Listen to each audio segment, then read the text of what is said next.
Hi everyone. ఇలా పర్ఫెక్ట్గా పక్కా కొలతలతోటి సేమియా ఉప్మా ఎలా రెడీ చేయాలో చూద్దాం రండి. చూడండి ఎంత బాగా వచ్చిందో. ఒక బాండీ తీసుకొని దాంట్లో ఒక స్పూన్ వరకు ఆయిల్ వేసి ఒక చిన్న బౌల్ తోటి నేను సేమియాస్ తీసుకున్నాను. ఆ సేమియాస్ లైట్ బ్రౌన్ కలర్ వచ్చేంత వరకు ఫ్రై చేసి ఇలా ఫ్రై చేసుకుంటూ చూడండి బ్రౌన్ కలర్ వచ్చాయి.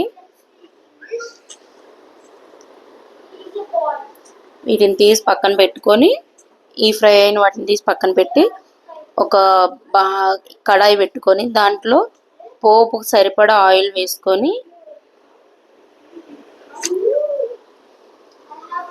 ఆయిల్ వేసుకున్నాం కదా, దీనిలో ఇప్పుడు కొంచెం పల్లీలు, ఆవాలు, జీలకర్ర అండ్ కొంచెం కాజుస్ వేసుకుందామండి. కొంతమంది జీడిపప్పు లేకుండానే ఉప్మా అస్సలు తినలేరు. జీడిపప్పు అనేది ఆప్షనల్ మాత్రమేనండి, అది మీ ఇష్టం.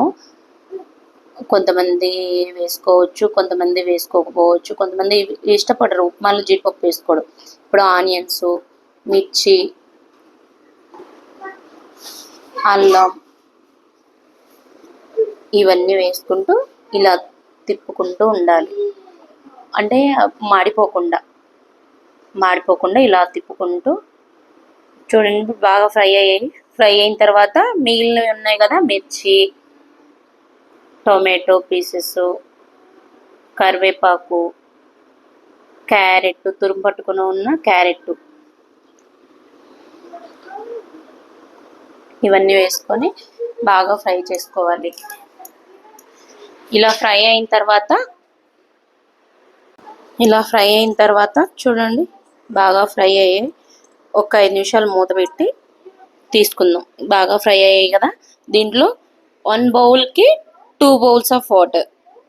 ఒక బౌల్ సేమియాకి 2 కప్పుల నీళ్ళు తీసుకుందాం. దాంట్లో రుచికి సరిపడా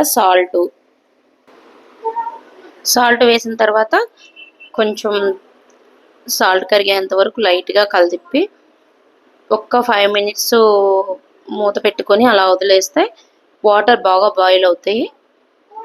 చూడండి ఇలా వాటర్ బాయిల్ అయిన తర్వాత ఇందాక మనం వేయించి పెట్టుకున్నాం కదా, ఆ సేమియాని వేసేసుకుందామండి.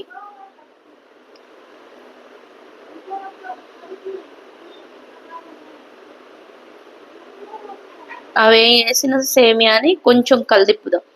ఎందుకంటే ఉండలు కట్టదనుకోండి సేమియాస్.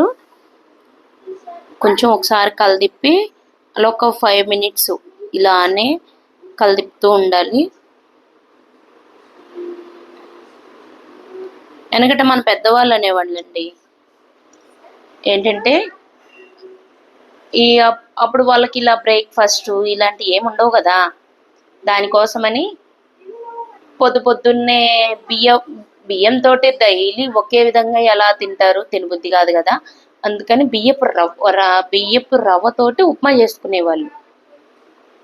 అది చాలా ఈజీగా ఉండేది. ఒక్కొక్కసారి కూరలు లేకపోయినా కొంచెం పచ్చడి వేసుకొని అయినా తినేవాళ్ళు.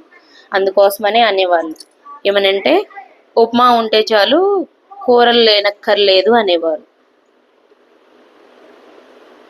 అలానే చూడండి మన ఉప్మా కూడా రెడీ అయిపోయింది. సేమియా ఉప్మా రెడీ అయింది.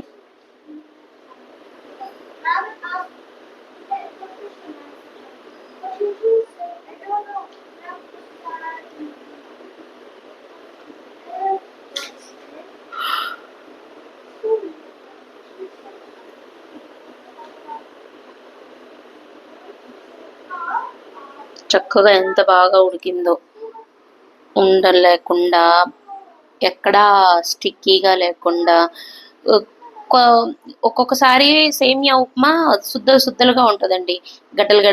కానీ ఇక్కడ చూడండి ఎంత పర్ఫెక్ట్గా, ఎంత బాగా వచ్చిందో. మీకు ఈ వీడియో నచ్చితే కనుక లైక్ చేయండి, షేర్ చేయండి, సబ్స్క్రైబ్ చేయండి. మన ఛానల్ని సపోర్ట్ చేయండి.